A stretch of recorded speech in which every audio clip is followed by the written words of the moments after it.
لو رحنا للعلاقات المصرية الأمريكية لازم أطلع حضراتكم على ما أكده رئيس جهاز المخابرات العامة المصرية اللواء محمد فريد التهامي من أنه لم يطرأ أي تغيير في العلاقات الاستخباراتية القائمة بين أجهزة المخابرات المصرية والأمريكية رغم تأجيل واشنطن لبعض شحنات الأسلحة لمصر وانتشار الحديث عن وجود اتصالات عسكرية جديدة بين مصر وروسيا.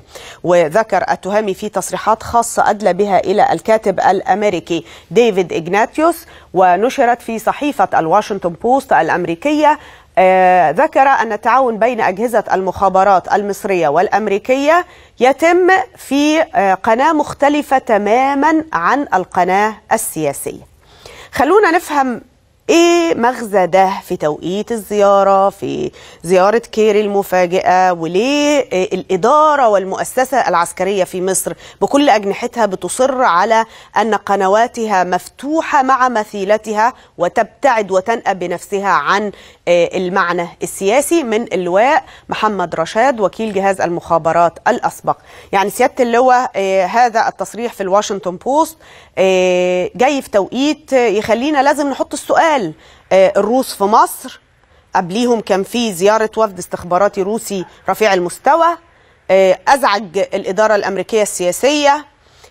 المؤسسة العسكرية بكل أجنحتها بتصر أنها علاقاتها طوال الوقت طيبة مع مثيلتها في الإدارة الأمريكية وتنأب نفسها عن مشهد سياسي.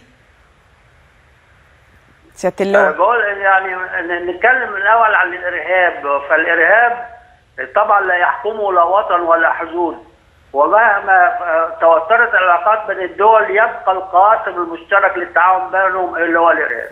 وطبعا من المعروف ان امريكا هي الهدف الرئيسي للارهاب في كل العالم، لانها مسؤوله عن غياب العدل الدولي في العالم كله. بالاضافه ان العلاقات المصريه الامريكيه لا توجد مشكله في العلاقات المصريه الامريكيه، لان مصر بتقوم بدور رئيسي في مقاومه الارهاب في الشرق الاوسط، ومصر كمان ليها دور رئيسي في تامين قناه السويس، ومصر ايضا مسؤول عن امن اسرائيل، وبالتالي العلاقات مصر مسؤوله عن امن اسرائيل ازاي يا فندم؟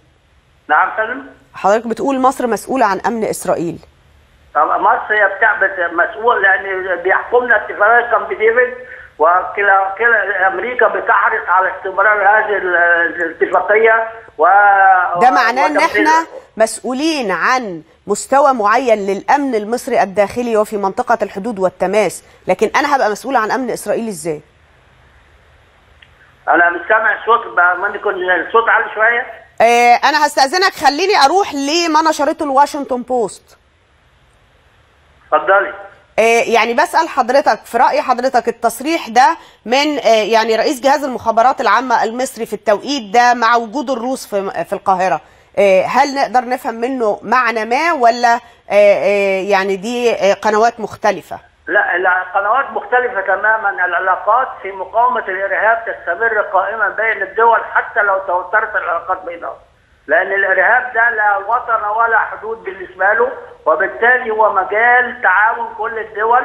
وتقود الولايات المتحدة الأمريكية في مخابراتها إدارة شبكة تبادل المعلومات عن الإرهاب في العالم كله، وبالتالي الولايات المتحدة تصريح رئيس المخابرات العامة في هذا الموضوع مجال معروف وواضح أن المجال في التعاون لمقاومة الإرهاب قائم ولا يحكمه أي توتر في العلاقات. بشكر حضرتك.